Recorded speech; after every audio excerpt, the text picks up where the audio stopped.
નમસ્કાર મિત્રો, જીવનમાં ઘણા લોકો એક પ્રશ્ન પૂછે છે કે મહેનત કરીએ છીએ છતાં પરિણામ કેમ નથી મળતું?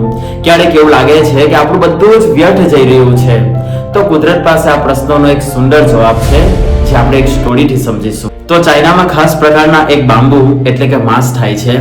ખેડૂત જ્યારે તેનું બીજ રોપે છે ત્યારે પહેલા વર્ષે તે ખાતર અને પાણી આપે છે, પણ જમીનની બહાર કશું જ દેખાતું નથી. બીજું વર્ષ, ત્રીજું વર્ષ, ચોથું વર્ષ ખેડૂત રોજ તેની માવજત કરે છે, પણ એક પાંદડું પણ ઊગતું નથી. લોકો તેને ગાંડો કહે છે, પણ પાંચમા વર્ષે એક ચમત્કાર થાય છે.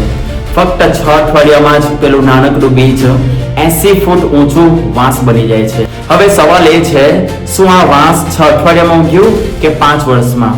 તો જવાબ છે 5 વર્ષમાં. કારણ કે પેલા 4 વર્ષે જ્યારે જમીનની બહાર કશું જ દેખાતું ન હતું, ત્યારે તે જમીનની અંદર પોતાના મૂળિયા એટલે કે રૂટ્સ મજબૂત કરી રહ્યું હતું. જો તેના મૂળિયા મજબૂત ન હોય તો તે 80 ફૂટનો ભાર કેવી રીતે ઝીલી શકે?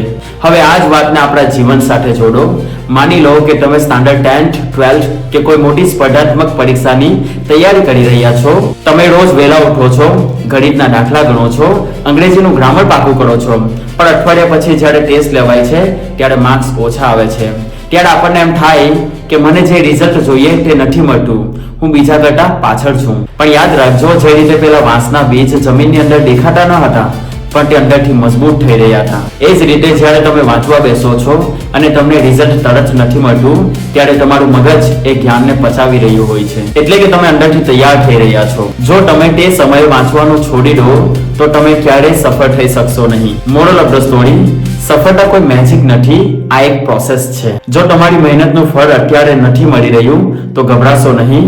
તમે હજુ તમારા મૂળિયા એટલે કે રૂટ્સ મજબૂત કરી રહ્યા છો. બસ નિરંતર મહેનત કરવાનું ચાલુ રાખો.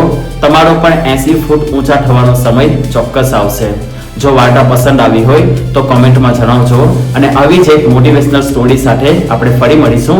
ત્યાં સુધી મસ્ત રહો, ખુશ રહો.